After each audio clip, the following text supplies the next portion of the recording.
मौका मिला तो वो चोरी करने वाला आया, चोरी किए चनों को वापस चनों में डाल के चला गया और सुदामा ने ये सब देख लिया। आज सुदामा जी मन में विचार कर रहे कि गुरु माँ ने जो चना दिए हैं ये चना मैं खाऊंगा, मैं दरिद्री हो जाऊंगा, मेरे द्वारकाधीश मुझे दरिद्र से, दुख से, संकट से उभार लेंगे, बचा लेंगे। पर यदि वह स्वयं ये चना खा लिए, स्वयं दरिद्री हो गए तो सारा संसार, कहते पालनहार है, सारा संसार ही दरिद्री हो जाएगा। इसलिए सुदामा ने जानते हुए ये गलती की, और गलती इसलिए की कि इसमें वह भगवान कृष्ण का हित समझ रहे हित। हमारे द्वारा किसी का हित हो रहा हो तो हमें हर तरीके से वो काम करना चाहिए, उसका दोष नहीं लगेगा, क्योंकि भला हो रहा है दूसरे का। सुदामा जी भगवान कृष्ण लौट कर पहुंच गए, गुरु माँ के सामने जाके दंडवत किया, लकड़ियों का गट्ठा रख दिया। भगवान कृष्ण ने कहा, गुरु माँ भूख बहुत लग रही है, प्रसादी की व्यवस्था करो। गुरु माँ ने कहा, कन्हैया अभी अभी तो मैंने सुदामा को चने दिए थे, क्या आपने चने नहीं खाए? कृष्ण बोले, नहीं माँ, मैंने चने नहीं खाए। सुदामा से पूछा तो सुदामा ने बता दिया। बोले, गुरु माँ मुझे भूख बहुत जोर से लग रही थी, मैंने सोचा आधे आधे खाऊंगा तो भूख नहीं मिटेगी, सो मैंने पूरे चने खा लिए। गुरु माँ नाराज हो गई, तुमने हमारी आज्ञा का उल्लंघन किया है, इसलिए हे सुदामा हम तुम्हें साथ देते हैं, तुम दरिद्री बन जाओ। और भक्तों उसके बाद जो अगला समय आया, भगवान कृष्ण द्वारकापुरी के राजा बन गए, सुदामा एक गरीब ब्राह्मण बन गए। सुदामा जी के जो बालक हैं 2-2, 5-5 दिन ऐसे निकल जाते हैं कि कभी जल मिला तो भोजन नहीं मिला, कभी भोजन मिला तो जल नहीं मिला। एक दिन अचानक से कृष्ण की याद आई तो अपनी पत्नी सुशीला को कृष्ण कथा सुनाने लगी। देवी आपको पता है जो द्वारकाधीश हैं वह हमारे बचपन के मित्र हैं, सखा है। पत्नी को ये पता लगा तो पत्नी बोली, स्वामी तब तो आप जाइए और आप उनसे मिलने जाइए, उनसे मिलिए आप। तो सुदामा जी कहने लगे, देवी हमने सुना है कि जब जीवन संकट से भरा पड़ा हो, गरीबी से गुजर रहा हो, तो उस समय किसी के घर नहीं जाना चाहिए।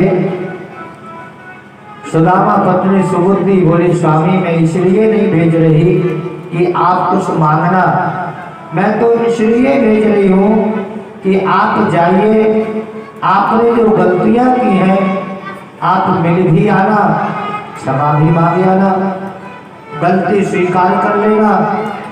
सुदामा जी ने कहा, ठीक है, पर देवी हम जाए तो जाए कैसे? हमारे वेद पुराण कहते हैं कभी अपने गुरु के पास जाओ तो कुछ ना कुछ भेंट लेके जाओ, चाहे पैसा हो, चाहे वस्त्र हो, चाहे अन्नदान हो। देव मंदिर जाओ तो कुछ ना कुछ लेके जाओ, कथा वार्ता में जाओ तो कुछ ना कुछ लेके जाओ, अपनी बहन बेटी के ससुराल जाओ तो कुछ ना कुछ लेके जाओ। लेकिन देवी मेरे घर तो कुछ नहीं है, बच्चे भूखे हैं, मैं क्या ले जाऊं? सुबुद्धि ने कहा, सुशीला ने कहा, स्वामी आप चिंता मत करिए, मैं पड़ोस में जाती हूँ, जो भी मिल जाएगा मैं मांग कर लाती हूँ, आप वही ले जाना। भक्तों उस समय सुदामा का ऐसा दिन बीत रहा था कि जिस गली में भी सुशीला निकलती है, जैसे ही खिड़कियों से किसी ने देखा, खिड़कियां बंद, भवन के दरवाजे बंद। अरे देखो देखो, वो सुशीला आ रही, वो अंदर न आ जाए, नहीं तो कुछ ना कुछ देना ही पड़ेगा। ये समय पर भक्तों कहते हैं, जिनके पैरना पटी बीमारी, वो क्या जाने पीर पराई। जो कभी संकट से, गरीबी से नहीं गुजरा हो, गरीबी नहीं देखी हो, वो गरीब की समस्या को नहीं समझ सकता। आज सुबुद्धि मांगने निकल पड़ी। जिसने भी देखा महल के दरवाजे बंद कर लिए, पर भागवत जी कह रहे कि उसी नगर में एक और ब्राह्मण का घर था जो गरीब था, लेकिन इतना गरीब नहीं था जैसा हाल सुदामा का है। उसने देखा सुदामा की पत्नी सुबुद्धि आ रही, सुशीला आ रही। अपनी पत्नी से बोला, देवी हमें लगता है जरूर कोई परेशानी है, तभी तो ये आ रही है। दरवाजे बंद नहीं किए, सुबुद्धि घर आ गई और ब्राह्मण देव ने पूछा, कहिए देवी कैसे आए, क्या इच्छा है।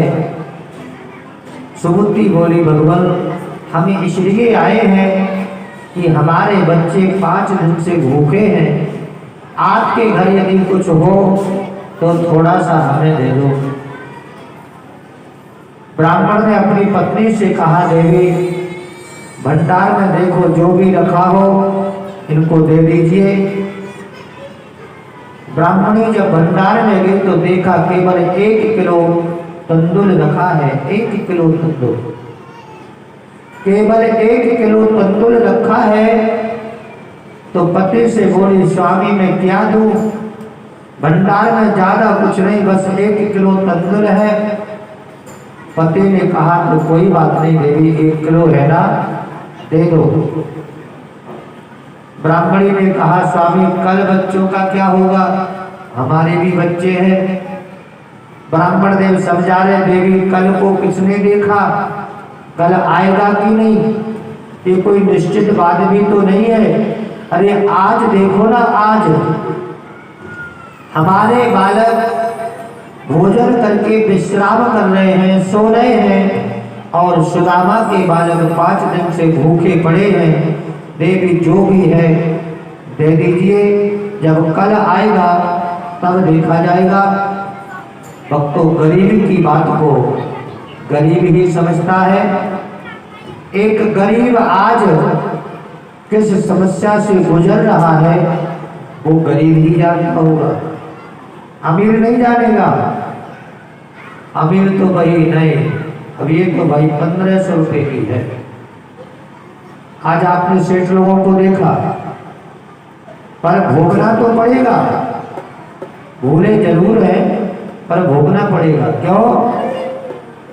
आप दूसरे को परेशानी में डालोगे तो आप अमीर बनोगे तो जरूर, लेकिन वो आपका अमीरपन आपको इतना रोगी बना देगा कि जितना कष्ट आज एक गरीब नहीं झेल रहा, उतना उस पैसे वाले सेठ साहूकार को भोगना पड़ेगा।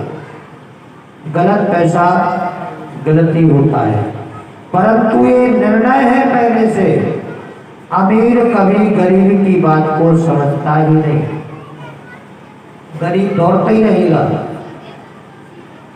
चावल लेके सुदामा पत्नी आई, चावलों को पोटली में बांधा, स्वामी ये ले जाइए।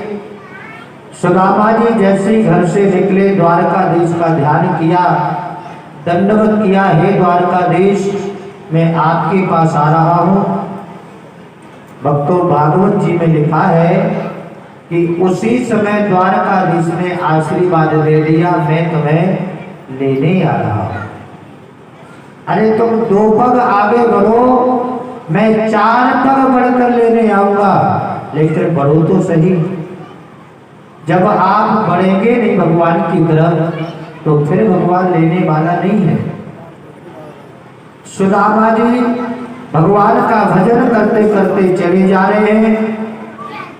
पाँव में पनहिया नहीं है, सिर पर पगड़ी नहीं है, शरीर पर वस्त्र नहीं है, और पैदल एक टूटी सी गुटान हाथ में लिए हुए द्वारकापुरी को निकल पड़े। तो चलते चलते समुद्र किनारे पहुंच गए। अब समुद्र कैसे पार किया जाए गोविंद जानते हैं, तो केवट बन के नाव लेके आए और बोले, हे ब्राह्मण, आपको कहाँ जाना?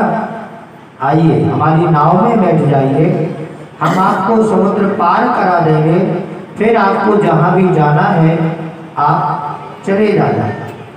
सुदामा जी बोले, नहीं नहीं भैया केवट, हम आपकी नाव में नहीं बैठेंगे। केवट ने कहा, क्यों नहीं बैठोगे? सुदामा जी बोले, मेरे पास देने को कुछ नहीं है, कुछ नहीं। केवट बोला, कुछ तो होगा। हमारे द्वारकाधीश का मतलब ये बन रहा है कि ये बता तो रहे कि समस्या क्या है। तो बोले, कुछ तो होगा। सुदामा बोले, हाँ है तो सही, गरीबी है, गरीबी।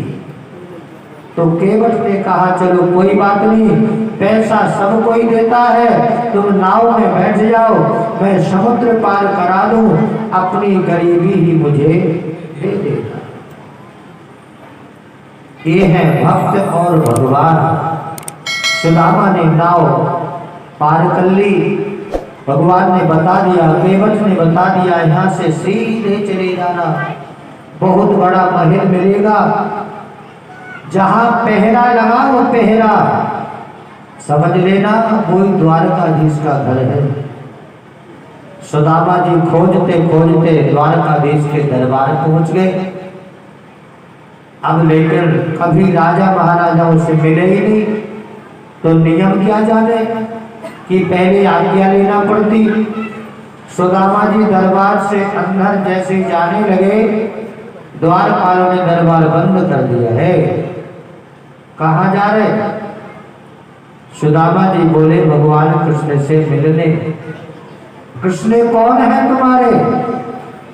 सुदामा जी बोले, हमारे बचपन के यार। इतने जैसे कहा बचपन की यार, तो द्वारपाल हंस पड़े, बारे ब्राह्मण, हमारे द्वारकाधीश, हमारे कन्हैया इतने गरीब नहीं है कि तुम जैसे भिखारियों को मित्र बना ले, सखा बना ले। भक्तों, अहंकारी व्यक्ति की ये सोच होती है। पर बताइए, किसी से मित्रता करने में गरीबी अमीरी का कोई काम है क्या? नहीं। मित्रता बनाने में तो केवल प्रेम की जरूरी है। यहाँ पर सुदामा जी को जाने नहीं दिया। सुदामा जी बोले, कोई बात नहीं, आप द्वारपाल हैं, अपने स्वामी को हमारा संदेश तो दे सकते। द्वारपाल ने कहा, हाँ ये हमारा कर्तव्य है, हम इसे जरूर निभाएंगे। आइए हम भगवान सुदामा का मिलन श्री कृष्ण से इस कीर्तन के माध्यम से कराएंगे। आगे आप भागवत के माध्यम से सुनेंगे। जय श्री राधे, जय श्री श्याम।